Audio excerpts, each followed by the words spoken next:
Have you ever wondered how a man of humble beginnings could rise to become one of the most powerful figures in world history? Today, we delve into the life of Napoleon Bonaparte. Born on the 15th of August, 1769, in the Mediterranean island of Corsica, Napoleon was the second of 8 children. His family was of minor Corsican nobility but far from rich. He was a man of humble beginnings indeed. Yet, from the start, Napoleon displayed an unquenchable thirst for knowledge and a fiery ambition that set him apart from his siblings.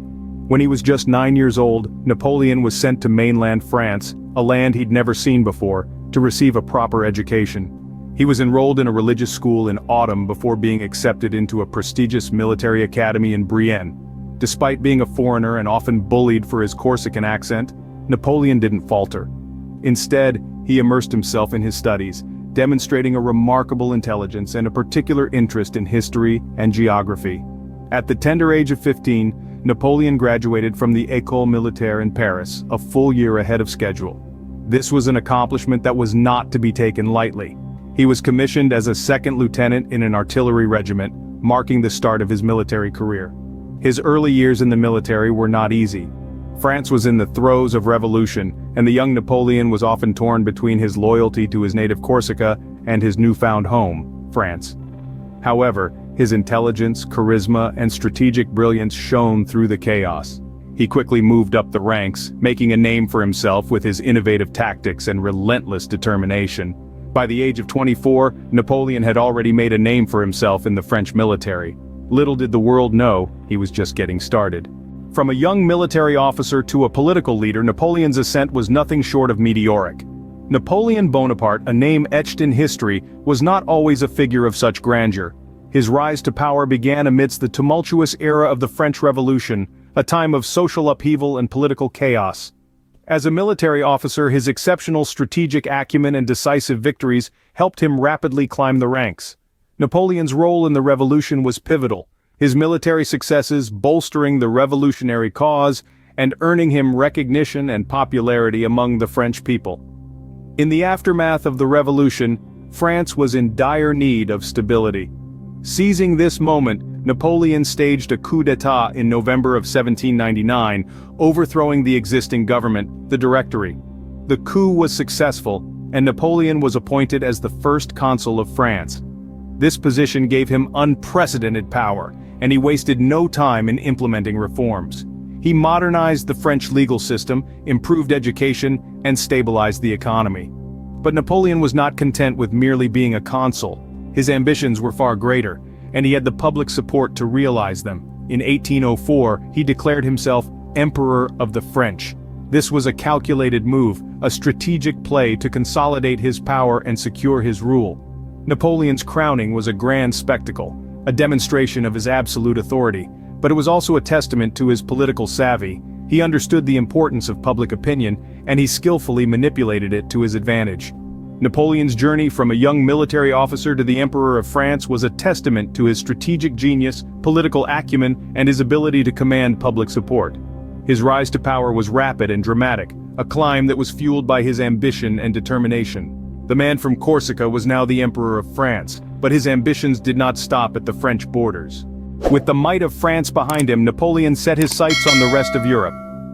So began the era of the Napoleonic Wars, a series of conflicts that would span over a decade from 1803 to 1815, and forever change the face of the continent. These wars were not just about territorial expansion, but also about implementing the revolutionary ideas of equality and secularism across Europe. Let's dive into some of the major battles and campaigns.